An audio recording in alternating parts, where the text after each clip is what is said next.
Man can never demystify existence, he can never become all-knowing. The desire to become all-knowing is dangerous. In this ambition of becoming all-knowing so that you can be safe, the possibility is that you may collect much information, and in collecting information, you will forget one basic thing, that you have to go through a transformation. Information is not going to help you at all. You need a transformation of your consciousness. By transformation, you will not become a knower. You will become more and more a mystic. Each and everything in life, from the smallest grass leaf to the biggest star, it is all mysterious. Neither Holy Scriptures have any answers for it, nor has science any answers for it, although they both go on proposing hypotheses. Religion tries to propose a hypothesis of God, that God created the world. This is really pitiable. It has nothing to do with authentic religiousness. It is a childish effort to forget your ignorance. Nobody has witnessed any God creating the world. By the very nature of the fact, nobody can be a witness otherwise. The world is already there, somebody is there to witness it. Man's stupidity knows no limits. Christianity believes God created the world, but this is not enough. They have to know the exact year, date, day, in detail. And they have calculated. Nobody knows how they have come to this calculation, because they have not revealed the process of their calculation that God created the world 4,004 years before Jesus was born. Of course, it must have been Monday, and the 1st of January, because he cannot start in the middle of the year. In fact, wherever and whenever he started, that was the 1st of January. How can the calendar exist without a world? And it raises 1,001 questions, which Christian theologians have not been able to answer, not even a single one. What was God doing for eternity? And why did he create the world? Exactly 4,004 years before Jesus was born. What is the secret of it? And where has this fellow been before? And the more basic question is, from where did God come? Who produced him? Is he an orphan, with no mother, no father? Who created him? If the world needs a creator, then God also needs a creator. This hypothesis can satisfy only very childish minds, and can give them security. But millions of people are in that space. In temples, in synagogues, in mosques, they are praying to a God, which is just a hypothesis. Science is not in a better position, either. They say that at a certain point, about 4 billion years ago, their calculation is as bogus as the religious calculation. 4,004 years, or 4 million years, or 4 billion years. How do you come to that conclusion?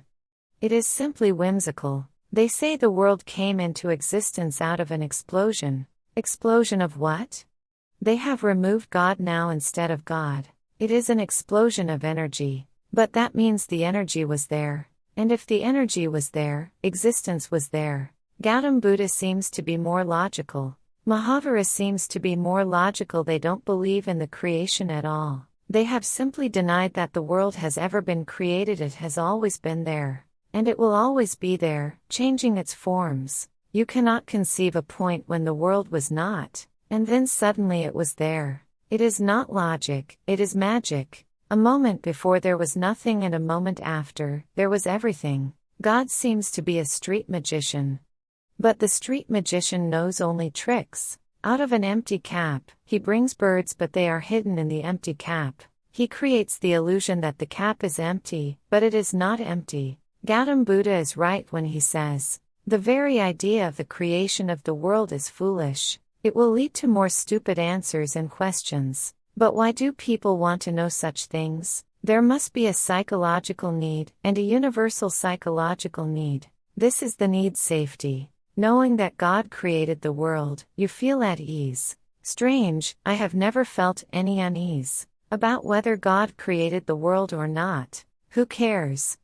In what way am I related to that creation? It does not affect me this way or that. I am ready to accept the mystery of life, and I am against all those people, whether religious scholars or scientific researchers, who are going to satisfy your fear of insecurity by giving you hypotheses. Even science could not control its temptation and accept the mysteriousness of existence, that we don't know. Not even a single scientist has been so courageous as to say, "We don't know." In fact, the whole project of science is such that slowly our area of knowledge is growing, and the area of our ignorance is decreasing. Logically, it can be inferred that one day, somewhere in the future, it may take millions of years, a point will come when everything will be known. The whole area will be covered by knowledge, and there will be nothing left to be known anymore. I cannot agree with this. Yes, science tries to know things, but that does not demystify them. It simply pushes the mystery back a little. You split the atom and then you say that the atom consists of electrons, protons, and neutrons, and you think you have provided the knowledge. But the question is, why does the atom consist of electrons, protons, and neutrons? The mystery is not dissolved, it has become more subtle. The man of understanding will accept that insecurity is the very fabric of life, and that not knowing is the counterpart of the miraculous and the mysterious existence. We know nothing. All that we know is very superficial, and all that we know goes on changing. That which seems to be so certain today becomes uncertain tomorrow. Have you observed that for almost 30 years, no big volumes on science have been written? Only periodicals, monthly publications, and people don't write big books for the simple reason that by the time their book is finished, it will be out of date, so great is the explosion. All old theories become wrong, new theories come in. All old hypotheses drop dead, new hypotheses arise, like phoenix, out of the ashes of the old hypotheses, and they know perfectly well that these are also going to fall. If you are trying to write a complete history of something scientific, you are wasting time. So scientists only write papers, not books. They read papers, not books, because a paper can be read in a university or at a conference of scientists. At least it is real, true at that moment. Nobody knows about tomorrow. People used to think that Albert Einstein would never be refuted. He has been refuted. He is no longer the giant he used to be. Inch by inch, his whole theory of relativity has been criticized, and better proposals have come into being.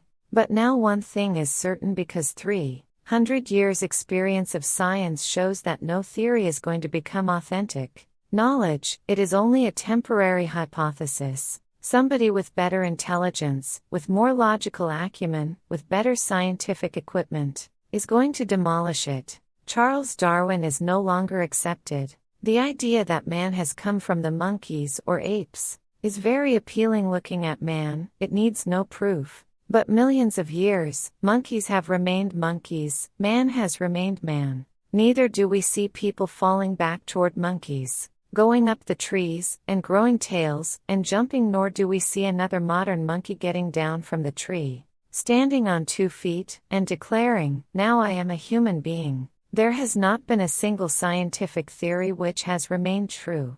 Everything has changed, and everything is changing so fast that, perhaps in the future, it will not be possible to read even paper. One of the great mathematicians, perhaps the greatest mathematician, Gödel, was writing a book on mathematics. His lifelong effort he wasted 40 years was to give to the world a complete book on mathematics. There would be no need of any improvement in it. He was a great genius, and when he was coming to the conclusion of his book, Bertrand Russell demolished the whole book of 40 years just by a small puzzle.